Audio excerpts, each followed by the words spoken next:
Rachel, salut, c'est Georgie à l'appareil. Bah écoute, j'espère que tu vas bien. Bon, bah, quelques petites nouvelles. Hein. Le week-end de relâche là, au sein du tournoi Destination Féminin m'a permis de vaquer à des occupations militantes et festives. Aurait pu prendre un grand bol d'air avant de se jeter dans ces 3 prochaines journées. Dans ce nouvel épisode de 36-15 of Nation, je voulais revenir sur la lourde défaite concédée par les Galloises face aux Red Roses. 11 essais à 2, 67-12, enfin un score très très lourd. Et assez surprenant dans le sens où les deux équipes en fait ont toutes leurs joueuses qui jouent dans le même championnat, à savoir la première chip anglaise, à l'exception d'une joueuse galloise, la jeune Jenny Scobell, à qui BBC Rugby Union a consacré un très bel article. Je vous conseille d'aller le lire, puisqu'elle conjugue elle occupe son temps entre le rugby et son métier de sapeur-pompier. J'ai un tout petit public. Bonjour. J'ai un tout petit public aujourd'hui, donc sensibilisation aux oscillations féminines à destination d'un jeune public. Va falloir faire attention sur le choix des mots, tu vois. Je voulais raconter l'histoire de Rachel, d'où ça vient ce surnom. Bah là, on est autocensure. Donc voilà, très surprenant dans le sens où les Galloises et les Anglaises et les Red Roses sont des joueuses qui performent dans le même championnat. De nombreuses Galloises sont championnes en titre d'Angleterre. Et pourtant, dès qu'on passe au niveau national, et ben, on sent la différence structurelle. Il y a une nation qui a embrassé le professionnalisme il y a de ça quasi 8 ans.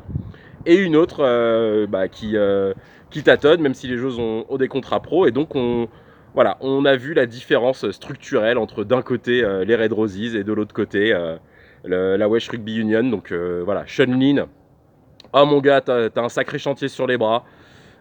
Force à toi, voilà. Et puis pour partir à l'assaut des Red Roses, il faut bien avoir conscience que voilà, là on assiste à l'arrivée d'une génération de joueuses qui a eu le professionnalisme comme horizon et qui a été préparée voilà, comme tel. Donc on est face à des joueuses qui ont pleinement conscience, qui ont pleinement conscience voilà, des moyens qui sont mis à leur disposition, de l'attente du public, de plein de facteurs qui sont encore à appréhender par les autres nations, et puis surtout qui ont un volume d'entraînement depuis leur plus jeune âge qui est très supérieur, premium. Donc voilà, c'est à ça qu'on s'attaque. Et là, on a vu la différence, malgré il y a eu de belles séquences galloises dans la recherche de profondeur balle en main. Le deuxième essai en deuxième mi-temps, il est absolument, il est magnifique avec un super offload et tout. Ça, il y a pas de souci. La qualité est là. C'est juste que voilà, la qualité anglaise, elle arrive à s'exprimer sur 80 minutes. Et voilà, pour l'instant, il y a cette avance-là. Elle nous a fait un peu mal au cœur parce que les Galloises avaient bien commencé. Puis après, voilà, on se dit 26-7 à la mi-temps, ça va, c'est pas trop une grosse déroute. Et puis bon, 7 essais plus tard, voilà, c'était. Donc ça, voilà, c'est le point sur lequel il faut être attentif dans les prochains mois et dans les prochains développements des aventures des Galloises. Quid des autres championnats? Là, on a deux équipes, là, une qui s'apprête à affronter le 15 des Galles, donc notre 15 de France bien aimé, donc le 15 de France, lui, son championnat, donc l'élite une féminine. Oh là, mince. Bon, on ramassera ça après. Le championnat s'est resserré. Il y a certaines affiches qui sont proposées à la télévision, donc afin d'offrir aux joueuses un environnement de championnat plus compétitif pour les amener petit à petit voilà, à jouer moins de matchs, mais des matchs plus engagés, pour rivaliser de plus en plus avec le 15 d'Angleterre féminin. Donc il y a plein d'initiatives qui se sont développées, qui convient de saluer, auxquelles il faut aussi voilà, donner de l'audience. C'est un peu notre rôle de promouvoir. Donc là, voilà, En France, on sait qu'il y a un fossé avec les Red Roses et petit à petit on le rattrape. Voilà, j'imagine que bientôt, même on le voit, hein, par exemple, des joueuses comme Kelly Harbé, on voit qui sont très jeunes et qui sont déjà très sûrs de leur jeu. Donc on voit les prémices aussi d'une génération française qui a eu qui a pour horizon le jeu professionnel. Donc c'est un peu plus tardif que les Anglaises, hein. Elles ont été les premières à lancer ça. Mais voilà, ça vient petit à petit. Et puis on conserve quand même des spécificités du rugby français. Je pense les finales nationales où tous les niveaux jouent en même temps. On avait fait une vidéo sur celle de 2024. On vous y renvoie. Voilà, garder l'aspect festif et social qu'il y a autour du rugby en France. Donc c'est gagner en exigence sportive, mais sans renier ce qui a permis au rugby français d'arriver là. Et donc là je vais pouvoir ramasser mon petit truc. Conseil lecture, hop, j'espère que vous le voyez bien. Combattante, rugby, une histoire de femme. Donc c'est un roman graphique, ça se lit comme tel. Donc réalisé par Isabelle Colomba et Sophie Bouxon ou Bouxom, je sais pas comment ça se prononce. Voilà, ça relate un peu l'histoire du rugby à 15 en France. Il y a des petits passages aussi sur l'aventure du Seven, notamment à Tokyo et Rio.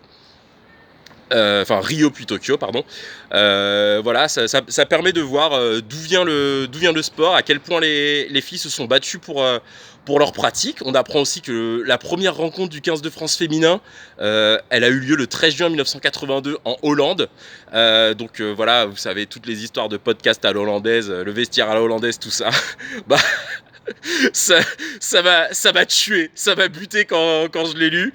Voilà, on apprend plein de petites choses. Il y a des joueuses qu'on connaît très bien, comme Chloé Pell, Sandrine Agricole, l'arbitre Aurélie Groiselot, qui racontent leurs souvenirs de rugby. Et puis on a des portraits des pionnières. Je pense à André Forestier notamment. Il y en a plein d'autres. Là, j'ai pas tous les noms en tête, mais voilà, filez lire ce bouquin pour voir toute la route parcourue.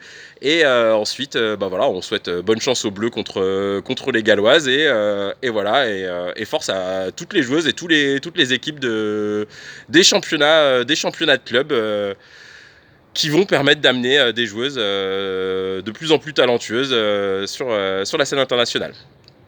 On parlait de défier les Red Roses, donc là, ce week-end, après le France-Galles qui sera à 13h45 à Brive-la-Gaillarde, Orlando et Rachel seront sur place. Moi, je serai en duplex depuis l'agglomération nantaise pour commenter tout ça. Le 15 d'Irlande, à Cork, reçoit les Red Roses. Et voilà, le modèle de club irlandais, il est assez intéressant. Donc il y a d'un côté, si mes comptes sont bons, il y a actuellement 7 joueuses dans le squad irlandais qui sont sous contrat avec des clubs de Premiership. Et toutes les autres jouent leur rugby en Irlande. Il y a des choses qui sont très intéressantes. Donc il y a les clubs, il y a la saison des clubs. Super. Ensuite, il y a ce qu'on appelle au mois d'août. Donc cette année, ce sera sûrement un peu avancé du fait de la Coupe du Monde qui vient en suivant. Ce qu'on appelle les interprovinces. Donc 4 semaines d'affilée, vous avez les 4 principales provinces irlandaises. Donc je vous le rappelle, Ulster, Leinster, Munster, le Connaught, qui s'affrontent dans un format round robin avant qu'il y ait un week-end de finale. Donc la finale pour les 2 premières du round robin se rencontrent en finale. Les 3e et la 4e se disputent la médaille de bronze sur un 4e match. Et donc qui font émerger petit à petit des joueuses qui enrichissent le vivier du squad irlandais, qui font émerger des joueuses au plus haut niveau. Ensuite, en fin d'hiver, donc là, ça a commencé le week-end après Noël et ça s'est fini 10 ou 11 semaines plus tard, début mars. Vous avez ce qu'on appelle le Celtic Challenge. Donc vous avez 2 franchises irlandaises, les Clovers, qui représentent les provinces du Munster et du Connaught, ainsi que les Wolfhounds, qui représentent les provinces d'Ulster et Leinster, donc des franchises, des sélections de joueuses, donc qui jouent contre 2 autres franchises galloise et 2 autres franchises écossaises dans un format aller-retour, un championnat aller-retour, donc 10 rencontres, donc pareil, voilà, il y a pas mal de joueuses qui sont issues de ces franchises-là dans le 15 d'Irlande, hein, même quasiment la grande partie. Les autres, c'est des filles qui sont revenues du Seven après leur participation au JO 2024 et qui retrouvent petit à petit justement le chemin du club, des interprovinces, du Celtic Challenge. Donc vous avez ce melting pot qui permet à l'Irlande d'être au sein du Celtic Challenge en position de domination, puisque les Clovers et les Wolfhounds ont fini les deux premières éditions aux 2 premières places. Et de nourrir leur progression. Là, elles ont été, je vous rappelle, elles ont été 3e du tournoi en 2024. Elles ont réussi à gagner contre les Black Ferns. On n'en a toujours pas parlé de ce match. On en parlera en prévision de la Coupe du Monde. Rassurez-vous. Donc elles ont battu les Black Ferns à l'automne dernier. Voilà, c'est la nation qui monte au sein du 6 Nations féminin. On a vu qu'elles ont fait une belle prestation contre les Bleus à Belfast. Elles ont maîtrisé face aux 15 d'Italie, victoire 54-12, 8 essais à 2. Voilà, là on se dit, est-ce que on passe d'un duopole Angleterre-France à une situation avec 3 forces dominantes? Et on aura la réponse samedi lorsque les Irlandaises défieront les Red Roses à Musgrave Park. Et contrairement à l'an dernier où Orlando était vénère, où tout le rutabaga était vénère, là c'est pas l'équipe B qui est envoyée. Si Sam Monaghan et Inya Breen ne sont pas là cette année, c'est parce qu'elles sont blessées malheureusement. Idel McMahon aussi en 3e ligne. Mais là, voilà, l'équipe qui recevra les Red Roses, c'est l'équipe A, et ça permettra de prendre voilà, la mesure de l'écart entre Irlande et Angleterre. Ça va être un match très intéressant pour tout le monde, et ça permettra peut-être de mettre en lumière ce que les Bleus ont réalisé en Irlande, de voir un peu la progression irlandaise par rapport au début du tournoi, et ça va nous replonger avec beaucoup d'excitation dans la compétition. Voilà, j'ai pas plus à dire que la présentation en fait des 3 modèles de championnat et de chemin, pathways vers le rugby professionnel qui est porté par les 3 équipes de France, d'Irlande et de Galles, enfin les fédérations de France, d'Irlande et de Galles. On se retrouve dimanche ou lundi pour le 3e épisode de Quartier Latin. Donc là on reviendra en détail sur les matchs France-Galles et Écosse-Italie. On fera le point par rapport aux points stratégiques qu'on avait établis pour le 15 d'Italie. On verra comment se sont déroulés leurs matchs jusqu'ici, et on se projettera sur la suite selon le résultat et le contenu du week-end. Merci à tous de votre attention. Je vous dis à bientôt. Salut Rachel, la bise à Orlando. Kiffez vos vos 2 personnes. Régalez-vous à Brive pour le match du 15 de France. On se capte dimanche ou lundi. Ciao ciao.